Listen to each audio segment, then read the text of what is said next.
हर महादेव। आप सभी भक्तों का हमारे YouTube चैनल श्री कृष्ण दीवानी में हार्दिक स्वागत है। आज मैं आपके समक्ष सोमवार व्रत करने की विधि और सोमवार व्रत की कथा प्रस्तुत कर रही हूँ।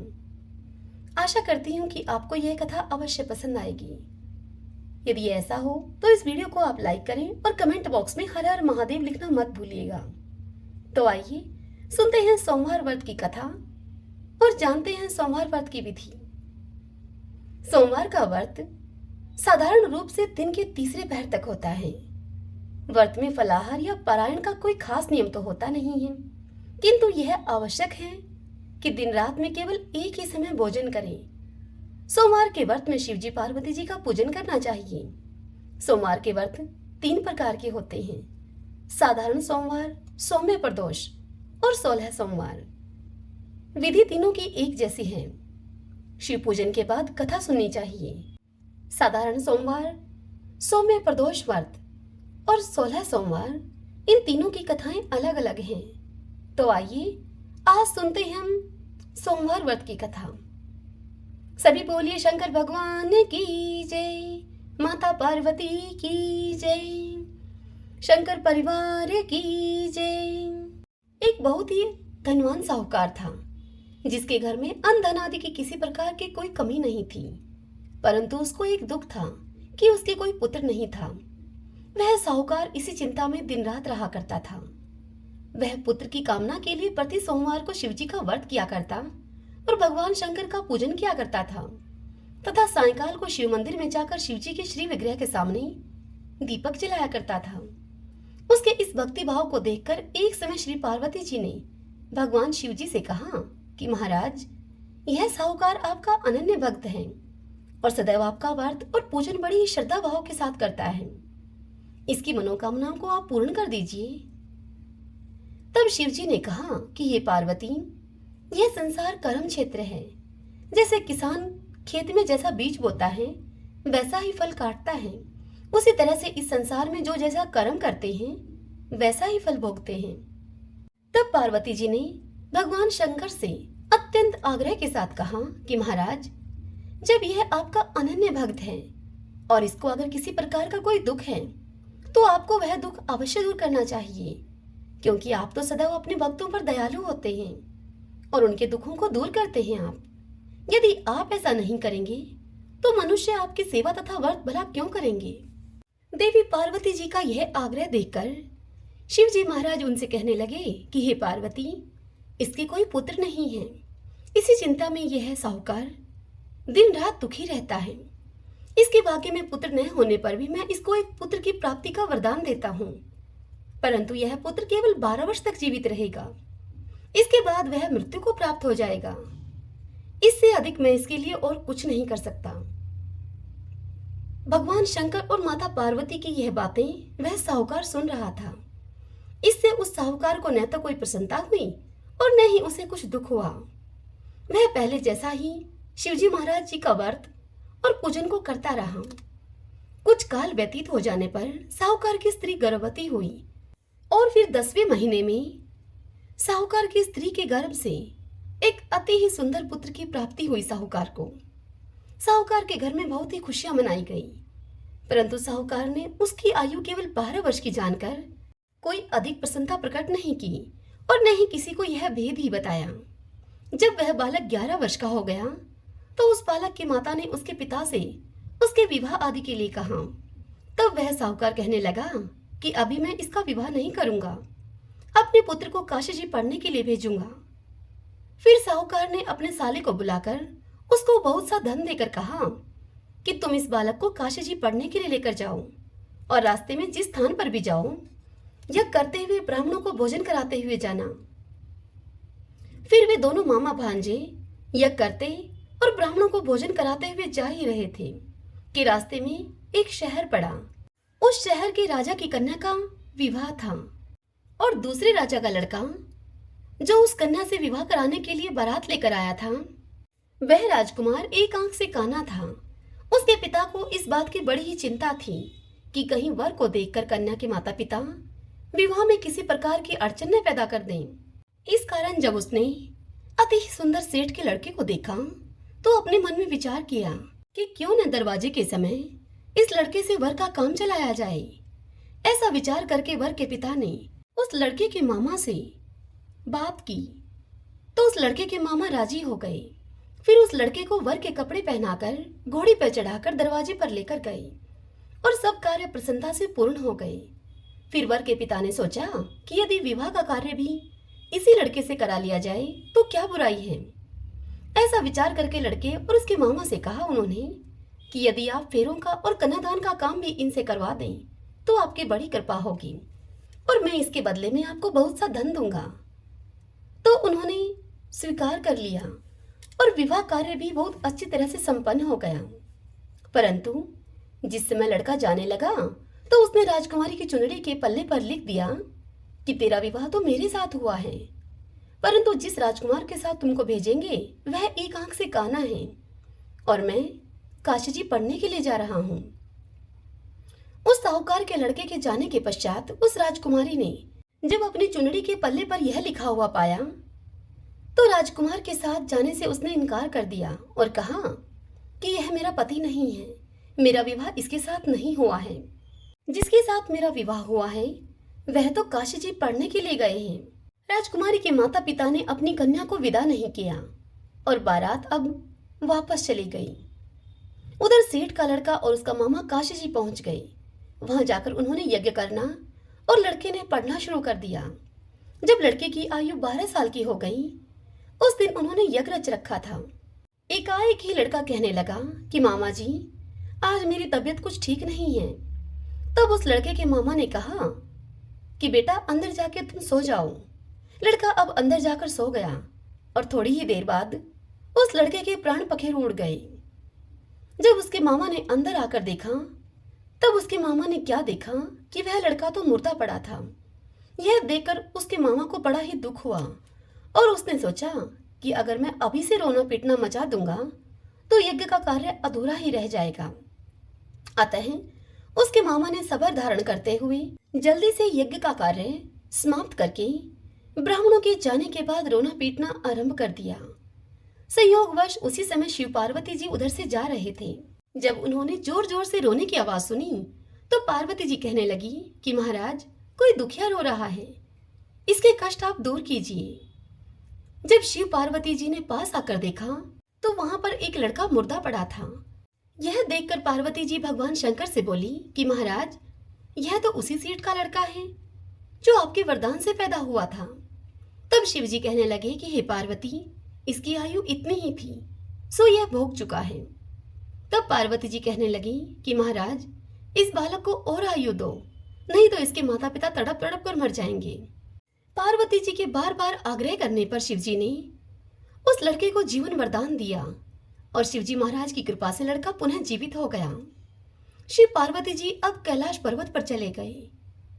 तब वह लड़का और मामा उसी प्रकार से यज्ञ करते ब्राह्मणों को भोजन कराकर अपने घर की ओर चल पड़े। रास्ते में वह उसी शहर में आए जहां पर कि उसका विवाह हुआ था। वहां आकर उन्होंने यज्ञ आरंभ कर दिया तो उस लड़के के ससुर ने उनको पहचान लिया और अपने महल में ले जाकर बड़ी ही उनकी खातिरदारी की। साथ ही बहुत सी दास दासियों के सहित आदरपूर्वक अपनी लड़की और अपने जमाई को विदा किया। जब वह अपने शहर के निकट आए तो उस लड़के के मामा ने उस लड़के से कहा कि बेटा मैं पहले तुम्हारे घर जाकर खबर देकर आता हूँ। और यह कहकर उस लड़के का मामा चल पड़ा। जब वह मामा घर पहुंचा तब उस लड़के के माता पिता अपने घर की छत पर चढ़े बैठे थे और उन्होंने यह प्रण कर रखा था कि यदि हमारा पुत्र कुशल लौट कर आया तो हम राजी खुशी नीचे आ जाएंगे और नहीं तो फिर हम छत से गिरकर अपने प्राण खो देंगे। इतने में ही उस लड़के के मामा ने आकर यह समाचार उनको सुनाया कि आपका पुत्र आ गया है। मामा की इस बात को सुनकर उनको विश्वास ही नहीं हुआ। तब उसके मामा ने शपथ पूर्वक यह बात कही कि आपका पुत्र अपनी पत्नी के साथ बहुत सारे धन, हाथी घोड़े और दास दासियों के साथ आया है। तब सेठ ने आनंद के साथ उनका स्वागत किया और बड़ी ही प्रसन्नता के साथ वे सब रहने लगे। इसी प्रकार से जो कोई भी सोमवार के व्रत को धारण करता है अथवा इस कथा को पढ़ता है या सुनता है उस मनुष्य की समस्त कामनाएं पूर्ण होती हैं। सभी बोलिए शंकर भगवान माता पार्वती की जय। ओम नमः शिवाय। आइए भगतजनों, अब हम शिव चालीसा और भगवान शंकर की आरती करते हैं, जिससे कि हमारी इस कथा का फल हमें पूर्ण रूप से मिले। जय गणेश गिरिजा सुमन मंगल मूल सुजान, कहत अयोध्या दास तुम देव अभव वरदान। जय गिरिजापति दीन दयाला, सदा करत संतन प्रतिपाला। बाल चंद्रमा सोहत नीकी, कानन कुंडल नाग फनी की। अंग गौरी शिव गंग बहाई, मुंडमाल तन शार लगाई। वस्त्र खाल बागंबर शोही, छवि को देख नाग मुनि मोही। मैं ना मातु की हवे दुलारी, वाम अंग सोहत छवि न्यारी। कर त्रिशूल सोहत छवि भारी, करत सदा स्त्रूयन शयकारी। नंदी गणेश शोहै तह कैसी, सागर मध्य कमल है जैसी। कार्तिक शाम और गण राऊ, या छवि को कही जात न काऊ। देवन जब ही जाए पुकारा, तब दुख प्रभु जी आप निवारा। किया उपद्रव तारक भारी, देवन सब मिली तुम्हें जुहारी। तुरत षडानन आप पठायऊ, लव निमेष में मारी गिरायऊ। आप जलंधर असुर सहारा, सुयश तुम्हारा विदित संसारा। त्रिपुरासुर सन युद्ध मचाई, तब कृपा कर प्रभु लीन बचाई। किया तप ही भगीरथ भारी, पूर्व प्रतिज्ञा ताशु पुरारी। दानिन में तुम सम को नाही, सेवक स्तुति करत सदाही। वेद माही महिमा तुम गाई, अकत अनादि भेद न पाई। प्रगति उतति मथन में ज्वाला, जरत सरासुर बहे बिहाला।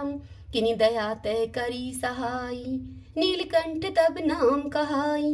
पूजन रामचंद्र जब कीना, जीत के लंक विभीषण दीन्हा। शेष कमल में हो रहे धारी, किन परीक्षा तब ही पुरारी। एक कमल प्रभु राखे जोई, कमल नयन पूजन जय सोई।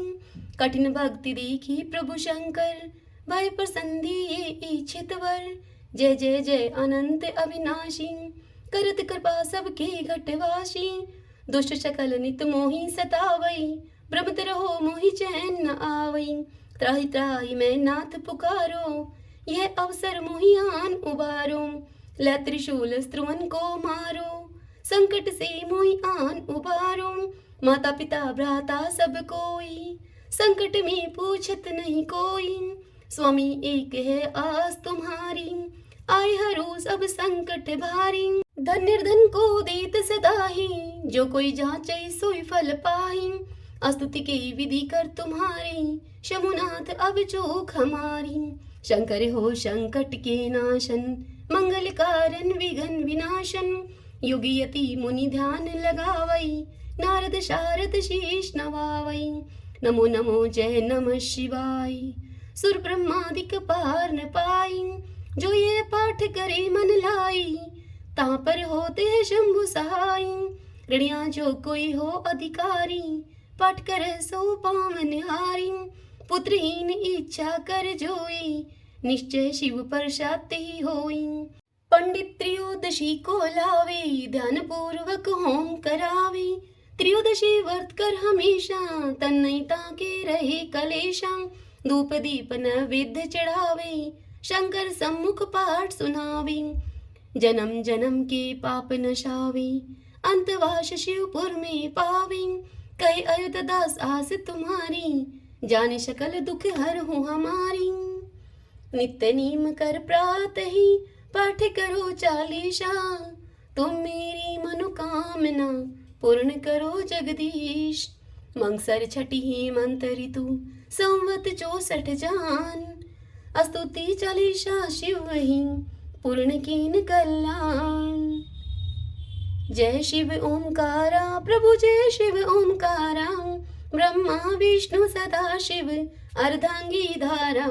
जय शिव ओमकारा, एकानन चतुरानन। पंचानन राजे, पंचानन राजे। हंसानन गरुड़ासन, वृषवाहन साजे। जय शिव ओमकारा, दो भुज चार चतुर्भुज। दश भुज ते सोहे, दशभुज ते सोहे, तीनों रूप निरखता, त्रिभुवन जन मोहे। जय शिव ओंकारा, अक्षमाला वनमाला, मुंडमाला धारी, मुंडमाला धारी, त्रिपुरारी कनसारी, करमाला धारी। जय शिव ओंकारा, श्वेतांबर पीतांबर, बागंबर अंगे, बागंबर अंगे, शनकादिक ब्रह्मादिक भूतादिक संगे। जय शिव ओंकारा, कर में श्रेष्ठ कमंडलू, चक्र त्रिशूल धरता, चक्र त्रिशूल धरता, जग करता जग हरता, जग पालन करता। जय शिव ओंकारा, ब्रह्मा विष्णु सदा शिव, जानत अविवेका, जानत अविवेका, प्रणवाक्षर के मध्य ये तीनों एका। जय शिव ओंकारा, त्रिभुवन शिव जी की आरती, जो कोई जन गाता प्रभु, जो कोई नर गाता, कहत शिवानंद स्वामी, मनवांछित फल पाता। जय शिव ओंकारा, जय शिव ओंकारा। श्री शिवाय नमस्तुभ्यम। आशा करती हूँ कि आपको यह सोमवार व्रत की कथा पसंद आई होगी। ओम नमः शिवाय।